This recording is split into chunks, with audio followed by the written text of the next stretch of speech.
नमस्कार दोस्तों, मैं हूं सीएम मनोज गुप्ता। स्वागत करता हूं आप सबका हमारे YouTube channel all about taxes पर। अगर आप एक अकाउंटेंट बनना चाहते हैं, अकाउंटेंट लाइन में अपना करियर बनाना चाहते हैं, तो ऐसे में आप ज्वाइन कर सकते हैं हमारे B a smart accountant course को, जिसके अंदर आपको जो है expert knowledge regarding accounting, income tax, GST, TDS provide की जाती है। ईएसआई पीएफ का आपको ओवरव्यू दिया जाता है। उसके साथ ही Tally, Excel, Word, PowerPoint practically training session आपको दिए जाते हैं। कैसे आप एज ए अकाउंटेंट जो है इन सभी कंप्यूटर एप्लीकेशंस को एफिशिएंटली यूज करेंगे। तो अगर आप जो है एज ए अकाउंटेंट अपनी शुरुआत करना चाहते हैं, या फिर एज ए अकाउंटेंट आप काम करते हैं और आप अपनी वर्किंग को इम्प्रूव करना चाहते हैं, एफिशिएंटली जो है अपनी वर्किंग करना चाहते हैं, तो आप हमारे इस कोर्स को ज्वाइन कर सकते हैं। इसके रिगार्डिंग आप कॉन्टेक्ट कर सकते हैं 9350118496। इनकम टैक्स, जीएसटी, टीडीएस कैसे आप रजिस्ट्रेशन करते हैं, कैसे आप पेमेंट्स करते हैं, कैसे आप रिटर्न्स फाइल करते हैं, अकाउंटिंग के अंदर कैसे आप बैलेंस शीट फाइनलाइज करते हैं, किस तरह आप बैलेंस शीट प्रिपेयर करते हैं, वो सभी प्रैक्टिकली ट्रेनिंग सेशन आपको दिए जाएंगे। Hello friends, welcome to all about taxes be a smart accountant course में आज ऑल अबाउट टीडीएस मॉड्यूल का हमारा जो है लास्ट सेशन है, जिसके अंदर हम डिस्कस करेंगे कि in case of sale of immovable property जो टीडीएस डिडक्ट किया जाता है वो कैसे डिपॉजिट किया जाना है। उसके अलावा हम डिस्कस करेंगे इन case of TDS on rent exceeding ₹50,000 per month.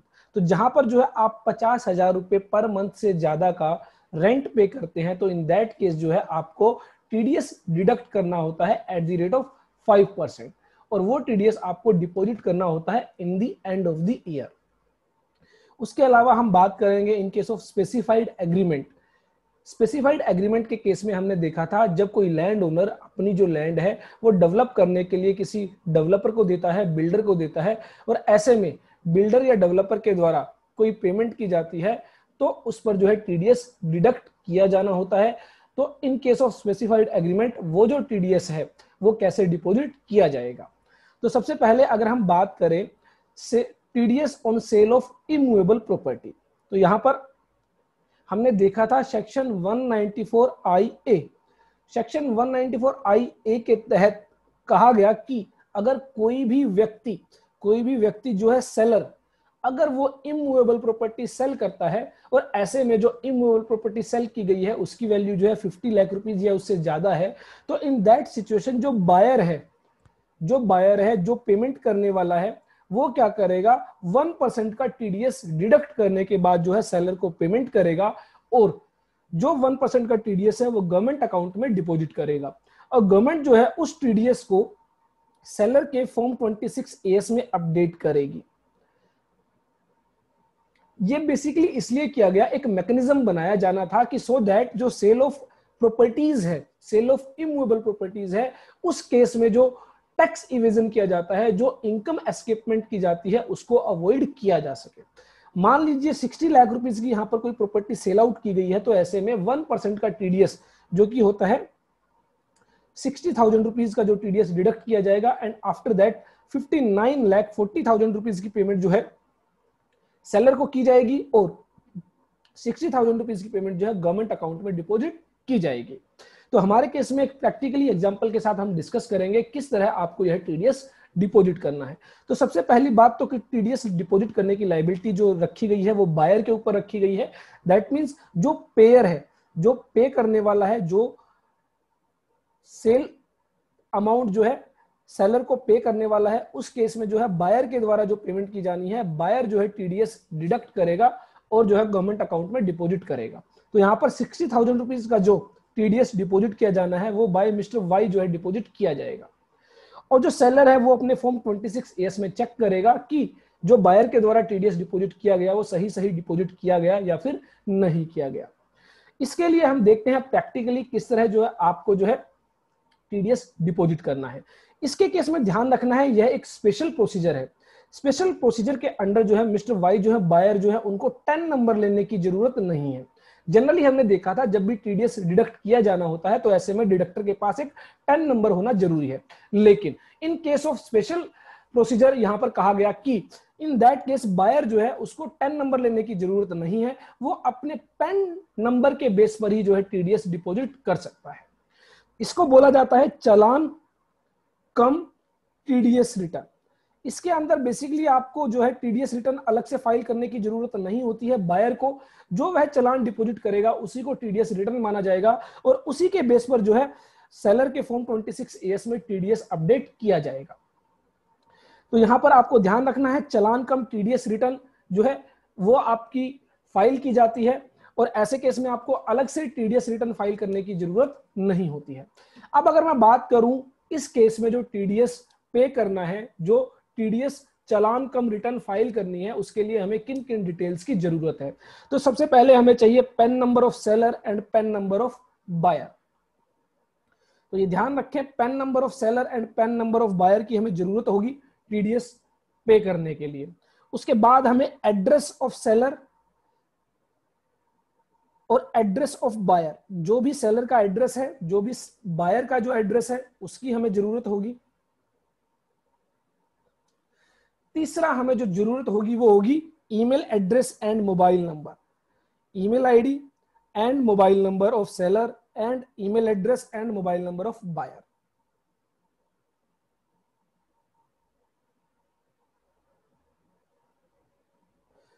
Next हमें जरूरत होगी जिस प्रॉपर्टी को सेल परचेज किया जा रहा है उसका एड्रेस। उसके अलावा कंसीडरेशन क्या है, कितनी अमाउंट पर यह जो प्रॉपर्टी है उसको ट्रांसफर किया जा रहा है, सेल किया जा रहा है। तो ये सभी डिटेल्स अगर हमारे पास है तो हम इजीली जो है चालान कम टीडीएस रिटर्न फाइल जो है फाइल कर सकते हैं। कैसे आप प्रैक्टिकली फाइल करेंगे इनकम टैक्स पोर्टल पर, तो ये हम एक बार देखने समझने की कोशिश करते हैं। तो इसके लिए आपको विजिट करना होगा tin-nsdl.com। ऑलरेडी हम इस साइट पर जो है विजिट कर चुके हैं, किस तरह टीडीएस की पेमेंट की जाती है, किस तरह टीडीएस रिटर्न फाइल करने के लिए जो रिटर्न प्रिपरेशन यूटिलिटी है वो डाउनलोड की जाती है। अब अगेन जो है किस तरह स्पेशल प्रोसीजर के तहत हम जो टैक्स पे करेंगे, इसके लिए आपको सर्विसेज टैब पर क्लिक करना है और यहां पर आपको दिखाई देगा TDS on sale of property. तो यहां से भी आप जो है टीडीएस डिपॉजिट कर सकते हैं। TDS on rent of property, TDS on payment to resident contractor and professional. तो यहां पर आपको ऑप्शन दिए गए हैं। इसके अलावा अगर आप ई पेमेंट पे टैक्सेस ऑनलाइन पर क्लिक करते हैं तो यहां पर भी आप देखेंगे, यहां पर आपको अलग से जो है चालान जो प्रोवाइड किए गए। अगर आप TDS on sale of property deposit करना चाहते हैं तो ऐसे में आप देखेंगे यहां पर फॉर्म 26QB आपको फाइल करना होता है।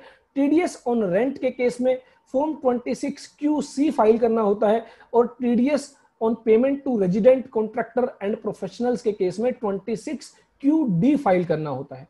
तो यहां पर सबसे पहले हम बात करते हैं TDS on payment of sale of property. तो अगर आपने कोई प्रॉपर्टी परचेज की है 50 लाख रुपए से ज्यादा की उसकी वैल्यू है, तो ऐसे में आपको 1% टीडीएस डिडक्ट करना होता है बायर का। एक बात का आपको ध्यान रखना है, 14 मई 2020 के बाद 31 मार्च 2021 तक अगर आपने कोई प्रॉपर्टी परचेज की है और ऐसे में एज ए बायर आप टीडीएस डिपॉजिट करते हैं तो यह रेट जो है 0.75% कर दी गई है। तो ध्यान रखें, लॉकडाउन की वजह से 14 मई 2020 के बाद 31 मार्च 2021 तक अगर आप सेल ऑफ प्रॉपर्टी के रिगार्डिंग टीडीएस पे कर रहे हैं तो ऐसे में आप 0.75 टीडीएस जो है पे करेंगे। यहां पर आपको प्रोसीड बटन पर क्लिक करना है फॉर्म 26QB फाइल करने के लिए। तो सबसे पहले हम सेल ऑफ प्रॉपर्टी के रिगार्डिंग टीडीएस कैसे पे करते हैं वो हम यहां पर देखने वाले हैं। तो प्रोसीड बटन पर जैसे ही आप क्लिक करते हैं तो यहां पर कुछ इस तरह की स्क्रीन आपके सामने आ जाती है। 4 पार्ट्स में आपको जो है ये डिटेल्स फिल करनी है, tax payer information, second address, third property details and fourth payment information. तो सबसे पहले आपको यहाँ पर टैक्स पेयर्स की डिटेल जो है मेंशन करनी है। सबसे पहले आपसे पूछा गया है कि जिसका टीडीएस आप डिडक्ट कर रहे हैं क्या वो कंपनी है या फिर अदर देन कंपनी। तो हमारे केस में अदर देन कंपनी है। अगर कंपनी का टीडीएस डिडक्ट किया गया है तो आप कॉर्पोरेशन टैक्स सिलेक्ट करेंगे। अगर other than company, individual, HUF, partnership firm, AOP, BOI, इनके केसेस में आप जो है income tax other than companies का ऑप्शन सेलेक्ट करेंगे। उसके बाद फाइनेंशियल ईयर जो है आपका ऑटो फिल रहेगा। असेसमेंट ईयर आपका जो है ऑटोफिल रहेगा, यहां पर आपको कोई भी जो है डाटा इनपुट नहीं करना है। उसके बाद आपसे पूछा गया है जो ट्रांसफरर है, जो सेलर है, जिसने सेल की है प्रॉपर्टी, उसका रेजिडेंशियल स्टेटस क्या है। तो हमारे केस में रेजिडेंट है। उसके बाद PAN number of the buyer, यहां पर ध्यान रखें सबसे पहले आपसे सेलर का रेजिडेंशियल स्टेटस पूछा गया है और उसके बाद बायर का पेन नंबर। तो बायर का पेन नंबर जो भी है वो आप यहां पर एंटर करेंगे। अगेन यहां पर पेन नंबर के बेसिस पर कैटेगरी जो है ऑटोफिल रहेगी, इंडिविजुअल है, कंपनी है, पार्टनरशिप फर्म है, ईओपी है, बीओआई है। उसके बाद एक बार फिर से आपको बायर का पेन नंबर जहां पर एंटर करना है कंफर्म करने के लिए, 2 बार आप जो है एंटर करेंगे पेन नंबर। उसके बाद आपसे सेलर का पेन नंबर यहां पर कहा गया है एंटर करने के लिए।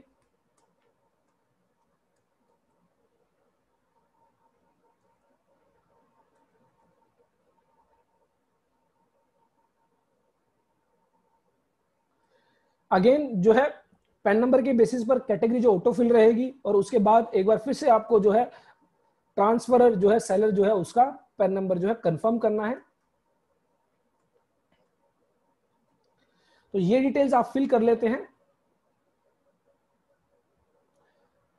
उसके बाद यहां पर आपको जो है नेक्स्ट टैब पर क्लिक करना है।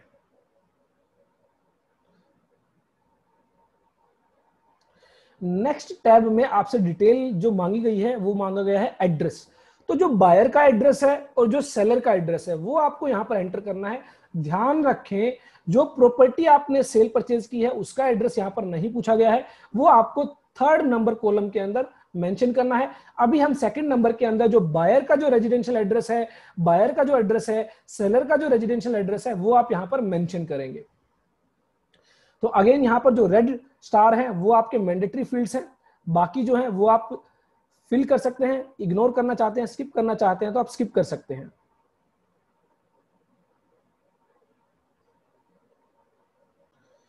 तो यहां पर आपको नेम ऑफ प्रीमाइज जो है वो एंटर करना है। फ्लैट नंबर, ब्लॉक नंबर आपको मेंशन करना है।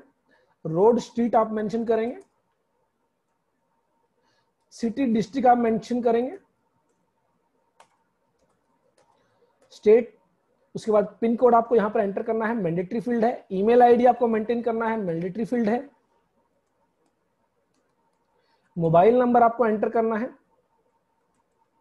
और उसके बाद पूछा गया है जो बायर है जिसने परचेज की है प्रॉपर्टी, क्या एक से ज्यादा बायर है। अगर एक से ज्यादा बायर है तो आप यस करेंगे, अदरवाइज आप नो करेंगे।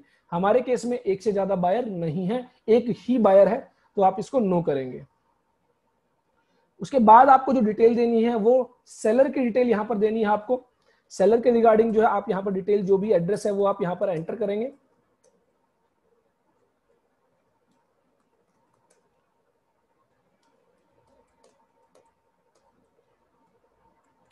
ईमेल आईडी आपको एंटर करनी है। आप यहां पर बायर और सेलर की एक ही ईमेल आईडी एंटर कर सकते हैं, लेकिन रिकमेंडेशन रहेगी कि अगर आपके पास बायर और सेलर की अलग अलग ईमेल आईडी अगर आपके पास अवेलेबल है तो अलग अलग ईमेल आईडी और अलग अलग जो है मोबाइल नंबर आप यहां पर एंटर करें। अगर आपके पास बायर या सेलर में से किसी एक ही की डिटेल है तो आप यहां पर एंटर कर सकते हैं, लेकिन पर्सनली रिकमेंडेशन ये है कि आप जो है बायर का जो है मोबाइल नंबर और बायर की ईमेल आईडी बायर की डिटेल्स के अंदर एंटर करें और सेलर की ईमेल आईडी, सेलर की डिटेल जो है मोबाइल नंबर वो सेलर की डिटेल्स के अंदर एंटर करें। उसके बाद अगेन यहां पर पूछा गया है जो ट्रांसफर है, जो सेलर है वो एक से ज्यादा है या फिर एक ही है। तो ऐसे में अगर एक से ज्यादा जो सेलर है तो आप यहां पर यस करेंगे, अदरवाइज आप नो करेंगे। उसके बाद आपको यहां पर नेक्स्ट बटन पर क्लिक करना है। जैसे ही आप नेक्स्ट बटन पर क्लिक करते हैं उसके बाद आपसे उस प्रॉपर्टी की डिटेल यहां पर मांगी गई है जिसकी सेल परचेज की जा रही है, जिसके लिए जो बायर है वो पेमेंट कर रहा है और टीडीएस डिडक्ट कर रहा है, वो डिटेल यहां पर एंटर करनी है। टाइप ऑफ प्रॉपर्टी सबसे पहले आपको बताना है क्या वो सिर्फ लैंड है या फिर बिल्डिंग है। तो ऐसे में अगर लैंड है तो आप लैंड सेलेक्ट करेंगे, अगर बिल्डिंग है तो बिल्डिंग सेलेक्ट करेंगे। तो हमारे केस में लैंड के रिगार्डिंग यहाँ पर टीडीएस पे किया जा रहा है। उसके बाद नेम ऑफ प्रीमाइज, जो भी जगह का नाम है वो आप यहां पर एंटर करेंगे। लैंड है तो ऐसे में कोई भी flat number, door number, block number नहीं होगा। स्ट्रीट, जो भी रोड, स्ट्रीट वगैरह आपका वहां पर का एड्रेस अवेलेबल है वो आप यहां पर एंटर करेंगे। City, state, pin code mandatory field है वो आप यहां पर एंटर करेंगे। उसके बाद आपसे पूछा गया है डेट ऑफ एग्रीमेंट। तो डेट ऑफ एग्रीमेंट, जिस डेट में एग्रीमेंट किया गया है उस प्रॉपर्टी की सेल परचेज के लिए, वो डेट आप यहां पर एंटर करेंगे। तो हमारे केस में 1 सितंबर 2020 को जो है एग्रीमेंट एंटर किया गया।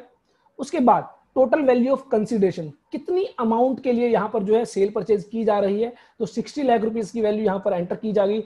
हमारे केस में 60 लाख रुपीस की जो है सेल की जा रही है प्रॉपर्टी की by the seller to the buyer.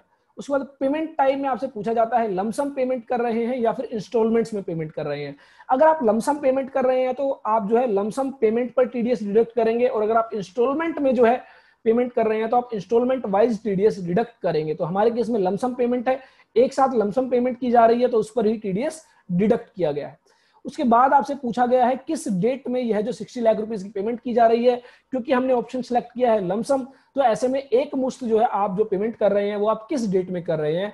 तो मान लीजिए 1 सितंबर को एग्रीमेंट हुआ है और 2 सितंबर को यहां पर पूरी पेमेंट कर दी गई है, तो यहां पर 2 सितंबर 2020 जो है आप एंटर करेंगे।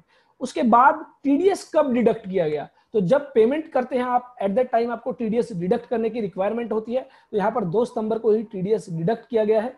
तो डेट ऑफ डिडक्शन आप यहां पर एंटर करेंगे। अगर आप लेट डिडक्ट करते हैं तो ऐसे में आप लेट डिडक्शन का इंटरेस्ट पे करेंगे, और लेट डिडक्शन के बाद आप लेट डिपॉजिट भी करते हैं तो उसमें लेट डिपॉजिट का इंटरेस्ट आपको अलग से पे करना होगा। ये ऑलरेडी हम अपने प्रीवियस सेशंस में डिटेल में डिस्कस कर चुके हैं।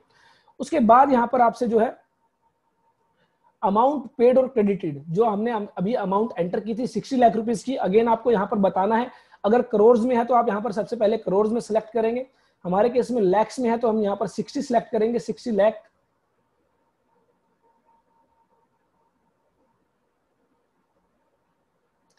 अगर आपके केस में मान लीजिए 60 लाख 50,000 रुपीज है तो आप यहाँ पर 1000 में 50 सिलेक्ट करेंगे। हमारे केस में जो है 60 लाख की ही पेमेंट है, तो ऐसे में हम सिर्फ 60 ही सिलेक्ट करेंगे। लेकिन मैं आपको सिर्फ बताने के लिए यहाँ पर, मान लीजिए आपकी जो अमाउंट है 60,50,000 रुपए है, तो आप ऐसे यहाँ पर जो है एंटर करेंगे। लेकिन हमारे केस में जो है सिर्फ 60 लाख रुपीज की वैल्यू है, तो यहाँ पर जो है 60 लाख रुपीज ही एंटर किया जाएगा in the field of lakhs. तो अगर 100 में वैल्यू है तो आप 100 में एंटर करेंगे, टेंस में वैल्यू है तो आप टेंस में एंटर करेंगे। तो ये आपको ध्यान रखना है। उसके बाद टैक्स डिपॉजिट डिटेल्स, तो यहां पर कितनी अमाउंट आपने पे की है, हमने पे की है 60 लाख रुपीज। उसके बाद यहां पर पूछा गया है टीडीएस, जैसा कि आप देख पा रहे हैं मैंने आपको बताया था 14 मई 2020 के बाद 31 मार्च 2021 तक आपको 0.75% का टीडीएस पे करना होता है। तो यहाँ पर जो भी आपकी अमाउंट आती है, हमारे केस में 45,000 रुपीज की अमाउंट रहेगी। इंटरेस्ट अगर आप कोई पे कर रहे हैं तो वो आप यहाँ पर एंटर करेंगे, लेट फीस अगर आप कोई पे कर रहे हैं तो वो आप यहाँ पर एंटर करेंगे। हमारे केस में 0 है। उसके बाद हम नेक्स्ट बटन पर क्लिक करते हैं। नेक्स्ट बटन पर आपसे पूछा गया है पेमेंट डिटेल्स, आप कैसे पेमेंट करना चाहते हैं, इलेक्ट्रॉनिकली पेमेंट करना चाहते हैं या फिर चालान जनरेट करना चाहते हैं और उसको बैंक्स के जरिए पे करना चाहते हैं। अगर आप इलेक्ट्रॉनिकली पेमेंट करना चाहते हैं तो ई टैक्स पेमेंट इमीडिएटली पर क्लिक करेंगे, और अगर आप e tax payment on subsequent date, मान लीजिए आप आज चालान जनरेट करना चाहते हैं और 2 दिन के बाद उसको पे करना चाहते हैं, तो आप ऐसे में e tax payment on subsequent date को सिलेक्ट करेंगे। हमारे केस में जो है ऑनलाइन पेमेंट हम करना चाहते हैं तो आप ऑनलाइन पेमेंट करेंगे, और यहां पर TERFG कोड एंटर करेंगे, प्रोसीड बटन पर क्लिक करेंगे। यहां पर बैंक आपको सिलेक्ट करना है, बैंक हमने सिलेक्ट नहीं किया। तो यहां पर नेट बैंकिंग के जरिए जो है स्टेट बैंक ऑफ इंडिया के जरिए हम पे करना चाहते हैं, और उसके बाद जो है आप यहां पर प्रोसीड बटन पर क्लिक करेंगे। जैसे ही आप प्रोसीड बटन पर क्लिक करते हैं तो सभी डिटेल्स आपके सामने आ जाती है जो अभी तक हमने डिटेल्स एंटर की है, जिसमें आपको बताया जाएगा आपने जो पेन नंबर एंटर किया है वो किसके नाम से है, इंडिविजुअल है, address of the transferee, address of the transferor, और उसके बाद प्रॉपर्टी डिटेल्स जो ट्रांसफर की गई है, सेल परचेज की गई है, उसके बाद टैक्स डिटेल्स कितना हम टैक्स डिपॉजिट करा रहे हैं, और उसके बाद आपको यहाँ पर आई एग्री बटन पर चेक बॉक्स पर क्लिक करना है और कंफर्म करना है। तो एक बार अपनी सारी डिटेल्स आप चेक कर लें, आपको लगता है सही डिटेल्स आपने फिल की है, उसके बाद आप कंफर्म करें। जैसे ही आप कंफर्म करते हैं उसके बाद जो है आपकी एक्नॉलेजमेंट नंबर यहाँ पर जो है जनरेट कर दिया जाता है, जिसको आप यहाँ पर नोट डाउन कर सकते हैं और सेव कर सकते हैं। क्लोज करने के बाद यहाँ पर आपका फॉर्म 26 क्यूबी जो है जनरेट कर दिया जाता है, जिसके अंदर आपकी एक्नॉलेजमेंट नंबर जनरेट कर दी गई है, जिसको आप फ्यूचर रेफरेंस के लिए यहाँ पर जो है जिसका प्रिंट आउट आप यहाँ पर सेव कर सकते हैं। यहाँ पर लास्ट में आपको दिया गया है प्रिंट फॉर्म 26 क्यूबी और सबमिट टू द बैंक। अगर आप प्रिंट करना चाहते हैं तो आप यहाँ से प्रिंट कर सकते हैं, और आप इसके बाद सीधा जो है पेमेंट करना चाहते हैं ऑनलाइन तो आप पेमेंट करेंगे, submit to the bank option को सेलेक्ट करेंगे। तो यहाँ पर प्रिंट फॉर्म 26 QB पर आप क्लिक करते हैं तो यहाँ पर जो है आपको प्रिंट को जो है सेव करने के लिए कहा जाएगा, उसको आप सेव कर सकते हैं, और उसके बाद आप जो है सेव करने के बाद प्रिंट आउट लेने के बाद आप जो है पेमेंट कर सकते हैं यहाँ पर submit to the bank option पर क्लिक करने के बाद। तो यहाँ पर आप जो है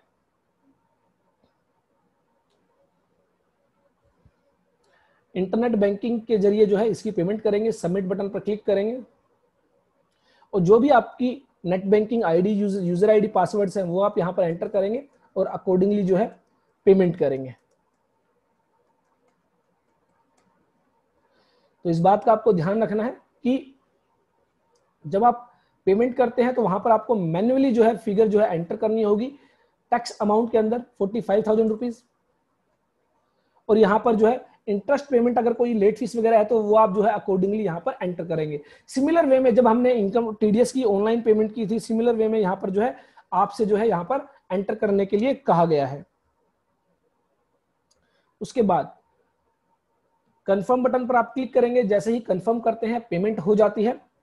तो आपको ध्यान रखना है जैसे ही आप कंफर्म बटन पर क्लिक करेंगे तो यहाँ पर अगेन आपको एक बार सभी इंफॉर्मेशन दिखाई जाएगी, और उसके बाद जैसे ही आप कंफर्म बटन पर अगेन क्लिक करेंगे तो आपकी टीडीएस की पेमेंट हो जाती है। तो ये बेसिकली पूरा प्रोसीजर है जिसके तहत आप जो है टीडीएस ऑन इमूवेबल प्रॉपर्टी के रिगार्डिंग जो है टीडीएस पे करते हैं। जो चलान आप आता है उसका आप प्रिंट आउट ले सेव करें, वो चलान आप सेलर को प्रोवाइड करें अलोंग विद फॉर्म 26 QB का जो प्रिंट आउट आपने निकाला, जो फॉर्म 26 QB को आपने सेव किया। तो यहाँ पर आपकी जो है प्रोसेस कंप्लीट हो जाती है। 2 से 4 दिन के अंदर जो है फॉर्म 26 AS में अपडेट कर दिया जाता है सामने वाले सेलर के फॉर्म 26 AS में। तो ये आपको कंप्लीट जो है प्रोसीजर फॉलो करना है for TDS on sale of immovable property.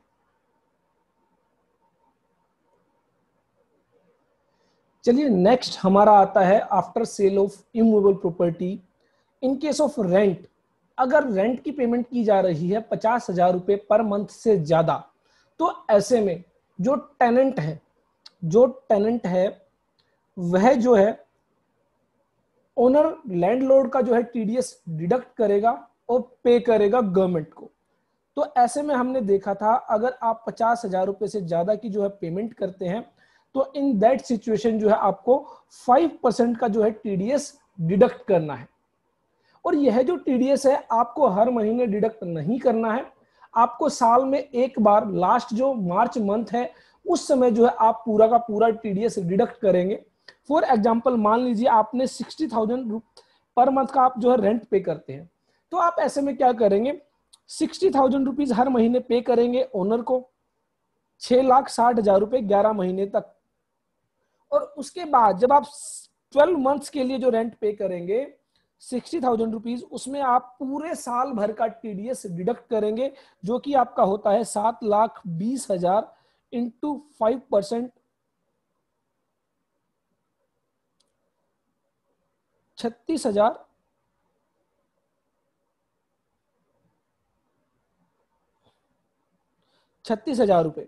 तो यहां पर आप जो लास्ट महीने के लिए रेंट पे करेंगे वो डिडक्ट करने के बाद 36,000 रुपए, 24,000 रुपए का रेंट पे करेंगे ओनर को। तो ये आपको ध्यान रखना है कि in case of section 194IB जो है टीडीएस आप साल में लास्ट वाले महीने के अंदर डिडक्ट करेंगे और गवर्नमेंट को पे करेंगे। यहां पर कहा गया था जिस केस में सेक्शन 194I एप्लीकेबल नहीं होता है और पेमेंट 50,000 रुपए पर मंथ से ज्यादा की जा रही है तो सेक्शन 194IB के तहत टीडीएस डिडक्ट किया जाएगा। और यह एक स्पेशल केस है, स्पेशल प्रोसीजर इसमें फॉलो करना है।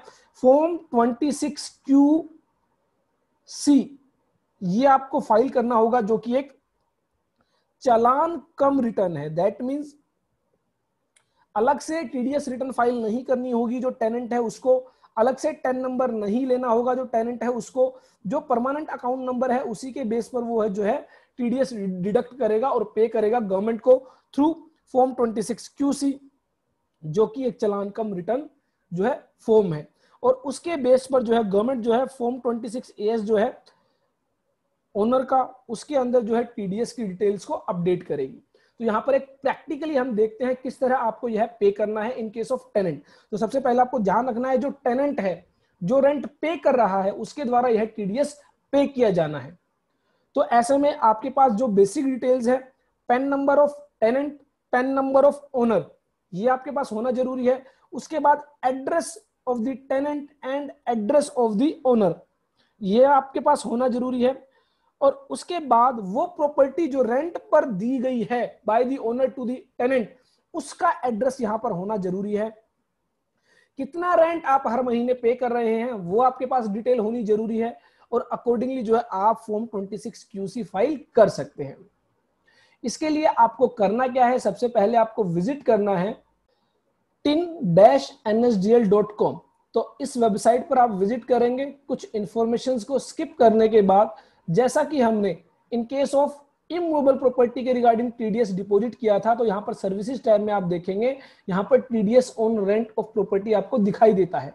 अगेन यहां पर एक ई पेमेंट पे टैक्सेस ऑनलाइन का भी आपको ऑप्शन दिया गया है। अगर आप यहां से पे करना चाहते हैं तो आप क्लिक करेंगे तो यहां पर आपको जो है फॉर्म 26 क्यूसी नीचे की तरफ दिखाई देगा, TDS on rent of property. तो इस पर आप प्रोसीड करेंगे। प्रोसीड करने के बाद वही 4 स्टेप्स के अंदर आपसे डिटेल मांगी गई है जो आपने in case of sale of immovable property enter की थी। एग्जैक्टली सेम प्रोसीजर है। स्पेशल प्रोसीजर जो है, सबसे पहले आपको टैक्स पेयर्स की इंफॉर्मेशन देनी है, फिर एड्रेस जो है टेनेंट का और ओनर का, उसके बाद प्रॉपर्टी डिटेल्स जो रेंट पर दी गई है, उसके बाद पेमेंट इंफॉर्मेशन जिसके जरिए आप जो है ऑनलाइन या ऑफलाइन कैसे पेमेंट करना चाहते हैं वो आप बताएंगे। तो सबसे पहले हम टैक्स पेयर इंफॉर्मेशन फिल करते हैं। यहां पर आपको बताना है जो टीडीएस डिडक्ट किया जा रहा है वो कंपनीज का किया जा रहा है या फिर अदर देन कंपनीज का। तो हमारे केस में जो है अदर देन कंपनीज का टीडीएस जो है डिडक्ट किया जा रहा है।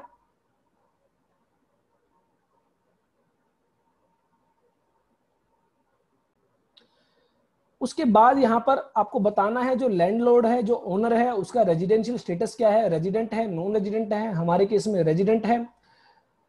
पेन डिटेल्स ऑफ पेई, पेन डिटेल्स ऑफ लैंडलॉर्ड, तो यहाँ पर ओनर का जो परमानेंट अकाउंट नंबर है वो डिटेल आपको देनी है। अगर परमानेंट अकाउंट नंबर अवेलेबल नहीं है तो आप permanent account number not available पर सिलेक्ट करेंगे। तो हमारे केस में परमानेंट अकाउंट नंबर अवेलेबल है, तो यहाँ पर परमानेंट अकाउंट नंबर को जो है एंटर किया जाएगा। अगर आपके केस में परमानेंट अकाउंट नंबर अवेलेबल नहीं है तो आप यहाँ पर permanent account number not available जो है सिलेक्ट करेंगे। और ऐसे में जब आप permanent account number not available select करते हैं तो यहाँ पर आप देखेंगे जो लैंडलॉर्ड का पेन नंबर है वो PANNOTAVBL, पेन नॉट अवेलेबल के नाम से जो है फिल हो जाता है। लेकिन हमारे केस में पेन नंबर अवेलेबल है तो यहाँ पर जो है हम परमानेंट अकाउंट नंबर एंटर करेंगे। उसके बाद यहाँ पर आपसे पूछा गया है permanent account number of tenant. तो अगेन यहां पर ध्यान रखें, पहले जो आपसे पूछा गया वो पूछा गया PAN details of landlord available है या नहीं, लेकिन उसके बाद जो परमानेंट अकाउंट नंबर सबसे पहले आपको एंटर करना है वो टेनेंट का एंटर करना है। तो ऐसे में जो रेंट पे कर रहा है उस व्यक्ति का permanent account number, category of PAN autofill रहेगी on the basis of permanent account number. और उसके बाद अगेन आप कंफर्म करेंगे यहाँ पर परमानेंट अकाउंट नंबर को जो भी टेनेंट का है, और उसके बाद आपको जो है ओनर का परमानेंट अकाउंट नंबर यहाँ पर मेंशन करना है। ओनर का परमानेंट अकाउंट नंबर यहां पर एंटर करेंगे। कैटेगरी जो है ऑटोफिल रहेगी on the basis of permanent account number, और अगेन यहां पर आपको कंफर्म करना है।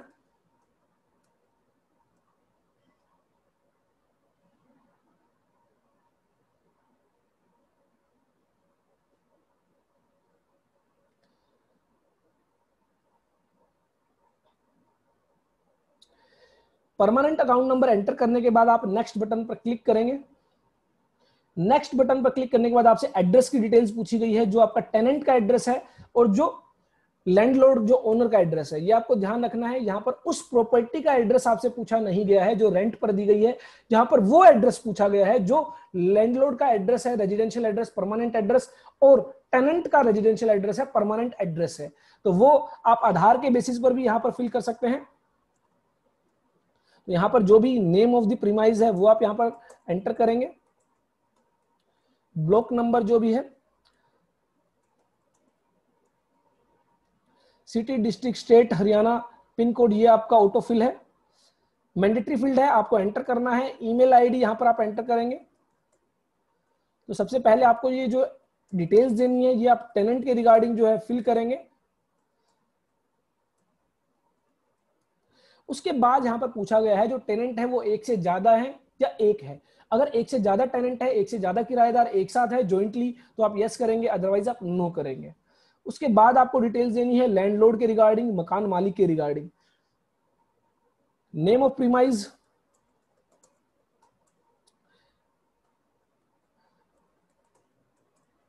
City, state, pin code, email address.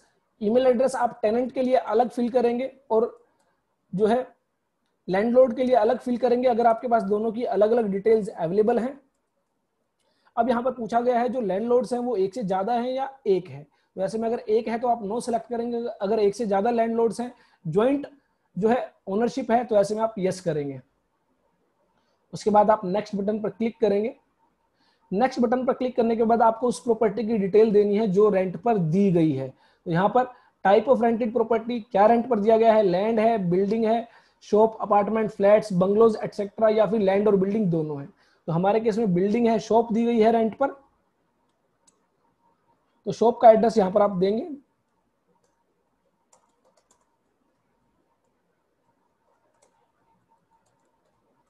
City आपको यहां पर एंटर करनी है, state, pin code, period of tenancy, कितने पीरियड के लिए आपने जो है जो रेंट पर दिया है वो आप यहां पर एंटर करेंगे। फॉर एग्जांपल 12 मंथ्स के लिए। Total value of rent payable, कितना रेंट पेबल है, मान लीजिए पूरे साल भर में 7,20,000 रुपए का रेंट पेबल है। Value of rent payable in last month, last महीने में कितना रेंट पे किया जा रहा है, तो 60,000 रुपीज का रेंट पे किया जा रहा है। डेट ऑफ पेमेंट क्रेडिट, जो है किस डेट को जो है पेमेंट क्रेडिट की गई है लास्ट महीने की, वो आपको यहां पर एंटर करनी है। फॉर एग्जांपल मान लीजिए 31 मार्च 2020 को। तो यहां पर ध्यान रखना है जब आप पेमेंट करते हैं या फिर आप उसके लिए जो है लायबल हो जाते हैं पे करने के लिए, उन दोनों में से जो भी डेट्स पहले होगी वो आप यहां पर एंटर करेंगे। इस डेट के अकॉर्डिंग यहां पर बताया जा रहा है फाइनेंशियल ईयर 1920 के रिगार्डिंग जो है डेट ऑफ पेमेंट आपने सेलेक्ट की है। और इसके लिए if date of furnishing for 26Q is beyond prescribed due date, the same may attract the late fee penalty. तो अगर आप मान लीजिए फॉर्म 26QC की जो ड्यू डेट है उसके बाद आप इसको पे करेंगे, तो ऐसे में आपको लेट फीस पे करनी होगी। तो हमारे केस में जो है मार्च है, मार्च के लिए आपको जो है 30 अप्रैल तक पेमेंट करनी थी, लेकिन आपने पेमेंट नहीं की, तो यहां पर आपको late fees as well as interest pay करना पड़ेगा।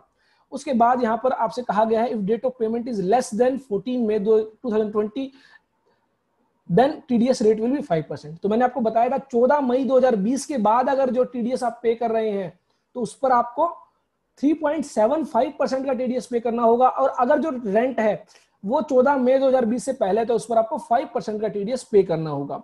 डेट ऑफ डिडक्शन, किस डेट में टीडीएस डिडक्ट किया गया, तो 31 मार्च की डेट में ही जो है टीडीएस डिडक्ट कर लिया गया।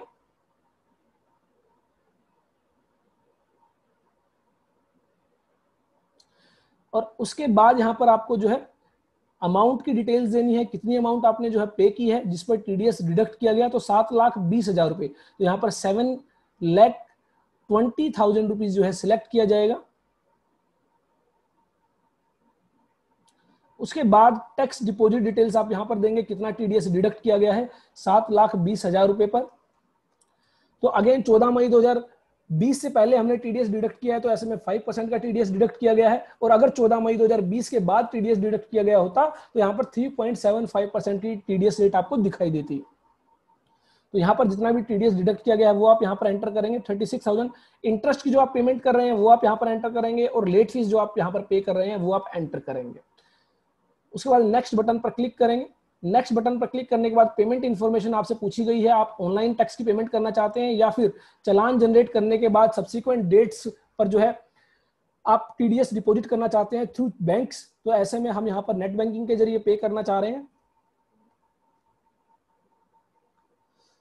और अगर आप मान लीजिए बैंक के जरिए पे करना चाहते हैं तो आप e tax payment on subsequent date पर जो है सेलेक्ट करेंगे और अपना फॉर्म 26QC जनरेट करेंगे। तो यहां पर हमारे केस में जो है आप कैप्चा कोड एंटर करते हैं और उसके बाद प्रोसीड बटन पर क्लिक करते हैं। If date of furnishing 26QC is beyond prescribed due date, the same may attract late fees. तो यहां पर एक वार्निंग हमें दी जा रही है कि हमारे केस में जो है आपने जो फॉर्म 26 क्यूसी है वो ड्यू डेट के बाद डिपॉजिट कर रहे हैं आप, तो ऐसे में लेट फीस इस पर चार्ज की जाएगी, और हमने कोई भी लेट फीस इसके अंदर पे नहीं की है। तो यहाँ पर एक वार्निंग दी जा रही है, अगर आपके केस में लेट फीस बनती है तो आप लेट फीस को सही सही पे करें। तो यहाँ पर सभी इंफॉर्मेशन, सभी डिटेल्स के साथ एक बार आपको फिर से चेक करना है कि जो भी डिटेल्स आपने एंटर की है उनके अंदर आपने कोई भी जो है गलती नहीं की है, और उसके बाद आप यहाँ पर जो है आई एग्री चेक बॉक्स पर क्लिक करेंगे और सबमिट करेंगे, कंफर्म करेंगे।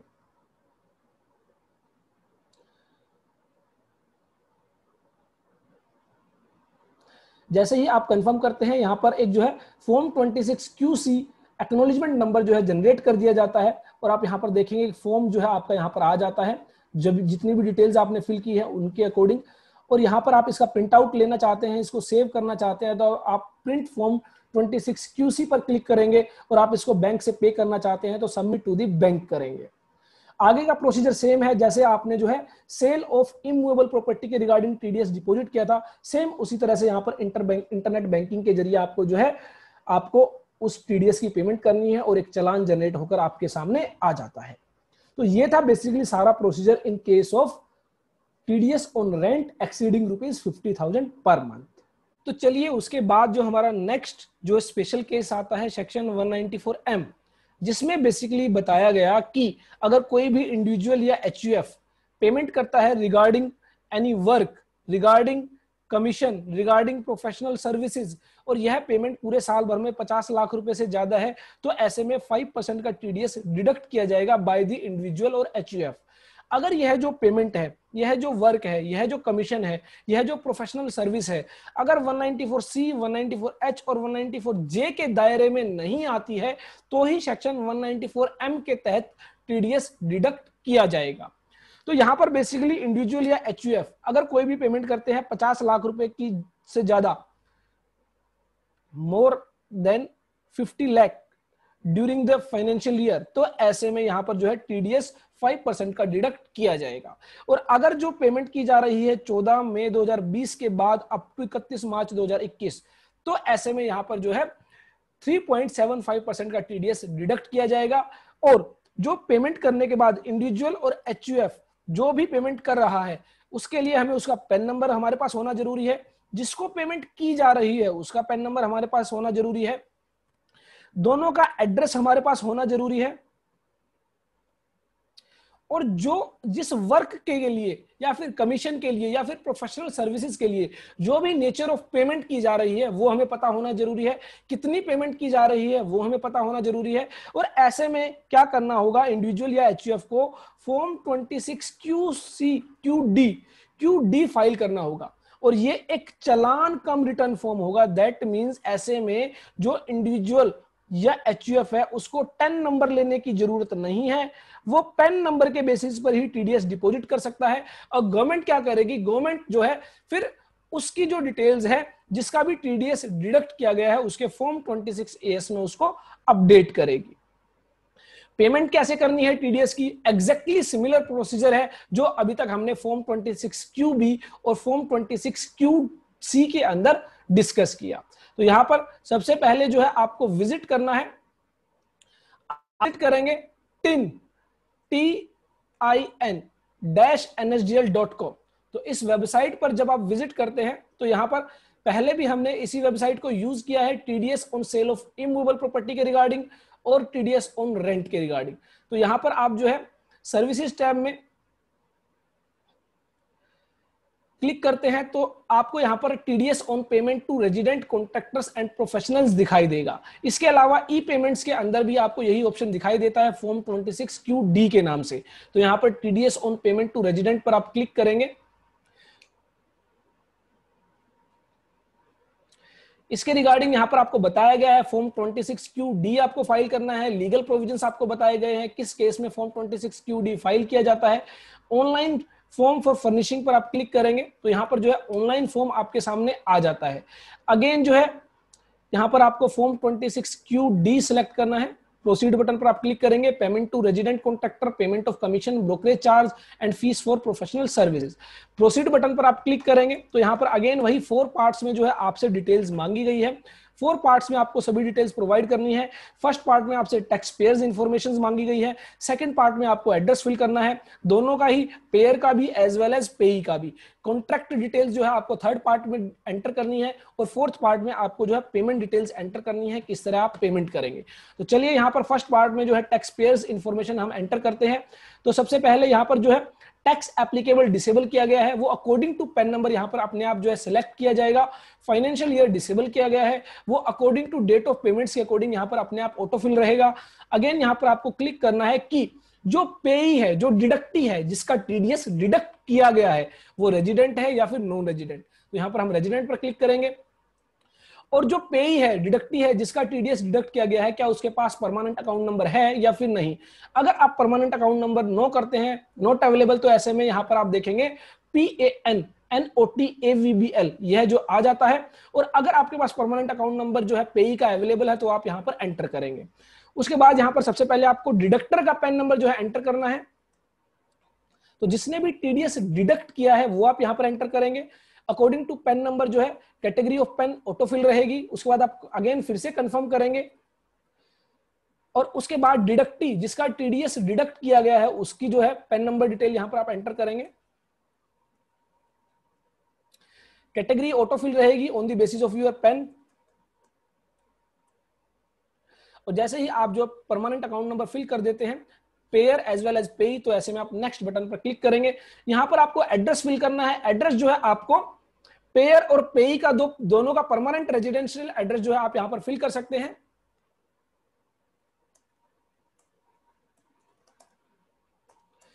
Flat number, road street, city, state, pin code, email address,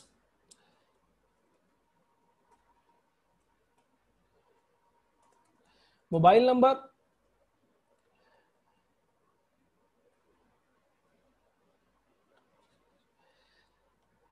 और उसके बाद जो है डिडक्टी का जो है एड्रेस आपको एंटर करना है। तो यहां पर डिडक्टी का एड्रेस आप यहां पर एंटर करेंगे।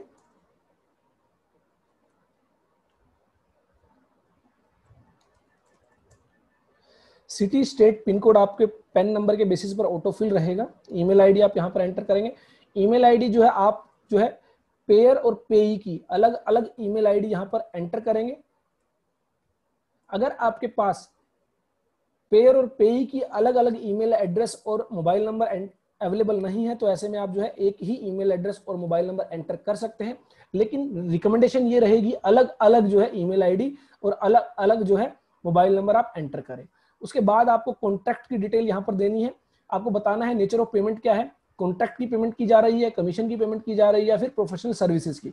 तो हमारे केस में कंस्ट्रक्शन कॉन्ट्रैक्ट के लिए पेमेंट की जा रही है। उसके बाद aggregate of payment during the year, एक साल में 1 अप्रैल से लेकर 31 मार्च तक आपने कितनी पेमेंट की है वो आप यहां पर एंटर करेंगे। मान लीजिए 56 लाख रुपीस की यहां पर पेमेंट की गई है। उसके बाद यहां पर जो है क्या जो डिडक्टी है उसके पास कोई सर्टिफिकेट है अंडर सेक्शन 197, तो ऐसे में आप यस और नो अकॉर्डिंगली सिलेक्ट करेंगे। हमारे केस में नहीं है।